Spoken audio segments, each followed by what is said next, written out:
Então, boa tarde aí, todos os alunos aí da 904. Como eu já havia dito para vocês na semana passada, né, a gente ia agora adentrar no tema 3, né, da unidade 2. Então, eu vou dar só uma volta aí, né, vou voltar um pouco aí para a gente dar uma relembrada nos temas 1 e 2 para a gente partir para o tema 3, tá ok? Então, modelos atômicos e os átomos, né?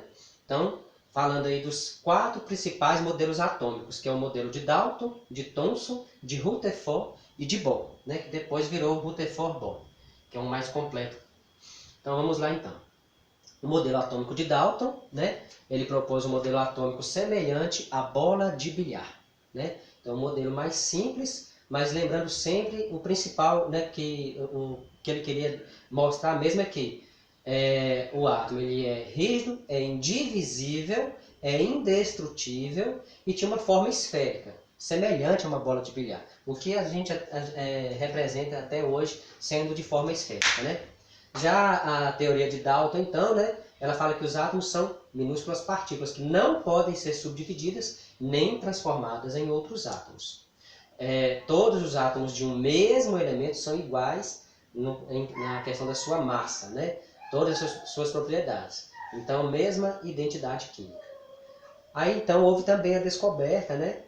Thomson descobriu aí também a presença dos elétrons. O que são elétrons? Elétrons são um feixe de partículas carregadas negativamente, né? Então, são partículas negativas. Depois, em 1886, o físico alemão Eugen Goldstein, ele percebeu ali e descobriu feixes de carga elétrica positiva, os chamados prótons.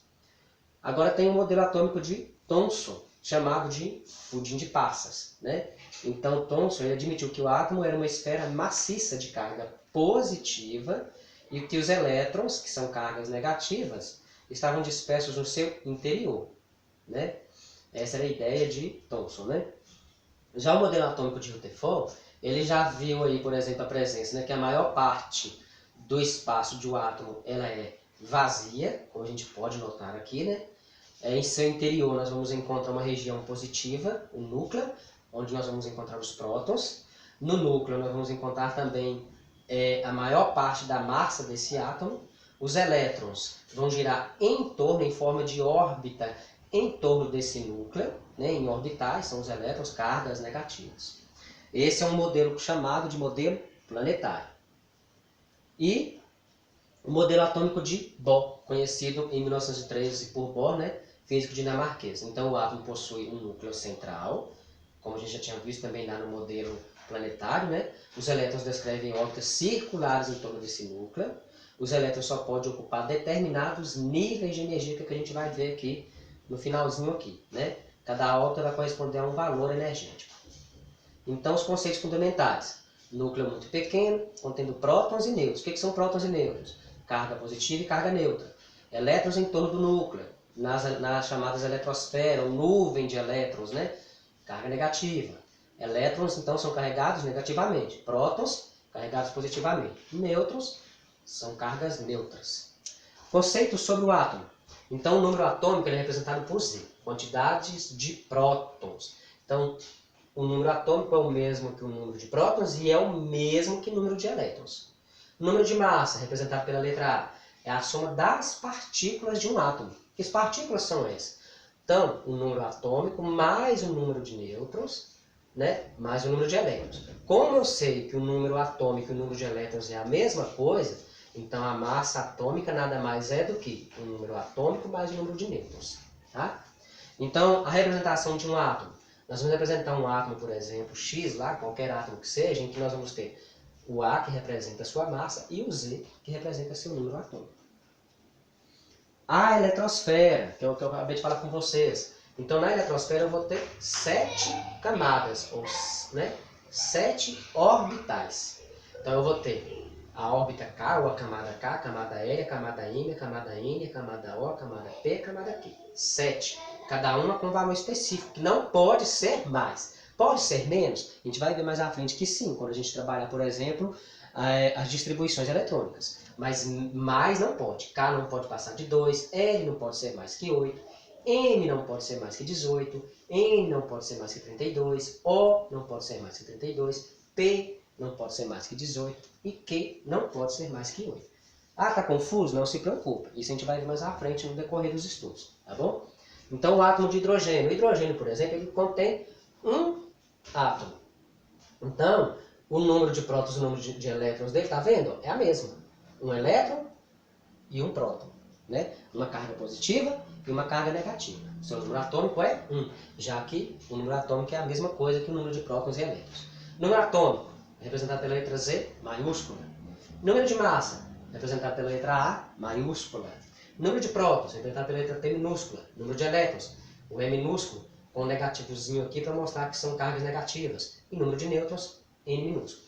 Então, o que é massa? A igual a P mais N. Massa é igual a prótons mais nêutrons. Posso falar também, massa é igual a elétrons mais nêutrons. Não tem problema. Ou, massa é igual a número atômico mais nêutrons. Tá bom? Então, representação de um elemento químico. Sódio, por exemplo.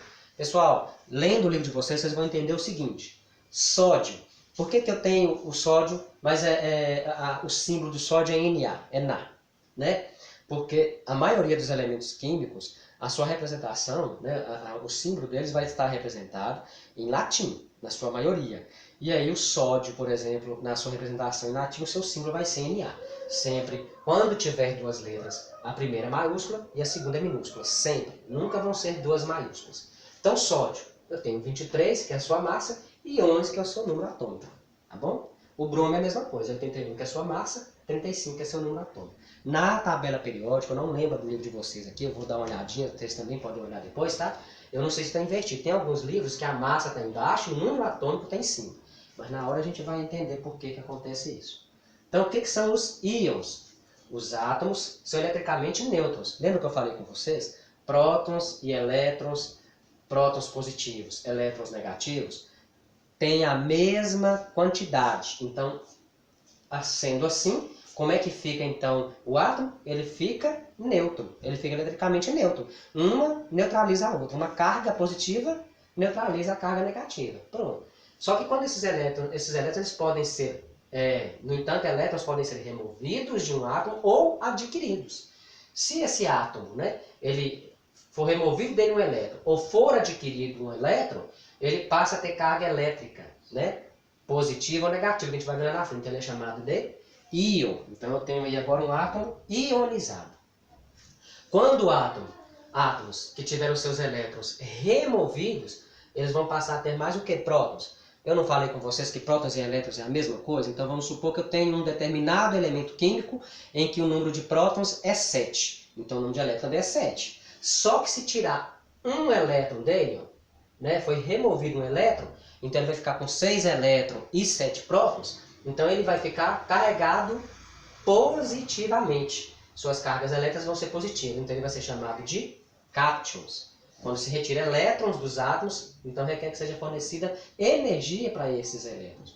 É um exemplo, por exemplo, quando acontece uma descarga elétrica. Então, houve uma retirada de elétrons e ele aumentou o seu número de prótons. Átomos que receberam elétrons, olha, aí de novo, voltando, eu tenho um determinado elemento que tem 7 prótons e 7 elétrons. Ele ganhou mais um elétrons. Agora ele ficou com 8 elétrons. E está com 7 prótons. Então, ficando com excesso de cargas elétricas negativas, né, com elétrons, são chamados de ânions. Esse processo geralmente acompanha a liberação de energia pelos átomos. Então, só para a gente entender aqui, o sódio e o flúor. O sódio, por exemplo, onde ele perdeu elétrons, e o flúor, onde ele ganhou elétrons. Então tá, sódio perde um elétron. Então o sódio tem 11, o seu número atômico é 11, seu número de massa é 23, seu número de prótons é 11, seu número de elétrons é 11. Tá vendo? Prótons e elétrons, a mesma coisa. Quando chega aqui, ó, ele fica com 11 prótons, mas com elétrons, se retiram, ele fica só com 10. Então ele é cátion. Por quê? Porque ele tem muito mais carga positiva que negativa. Isso é matemática, né? Se eu tenho mais número positivo do que negativo, automaticamente eu vou ter, no final dessa soma, o quê? Algo positivo. Aqui da mesma coisa, da mesma forma, o flúor, né? Ele recebeu um elétron. Então, o seu número atômico é 9, a sua massa é 19, seu número de prótons é 9, seu número de elétrons é 9. Né? Só que o que acontece? Quando chegou aqui, ó, o número atômico dele continua 9, a massa 19, prótons 9, só que ele ganhou mais um elétron. Ao invés de ficar com 9, ele ficou com 10. Então ele ficou o quê? Ânion. Então ele foi ionizado negativamente. Agora ele é um íon ânion, ou é um átomo ânion. Por quê? Porque ele ganhou, né, ele ganhou ou recebeu um elétron. Tá bom? Pessoal, qualquer dúvida, entra no grupo, tira as dúvidas, vai no privado, mas não fique na dúvida, tá ok?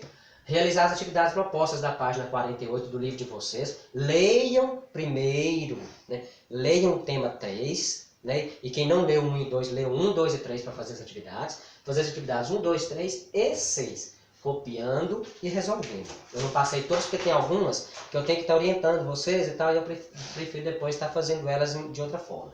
Vocês vão enviar essas atividades para mim no privado, para que eu possa corrigir e avaliar.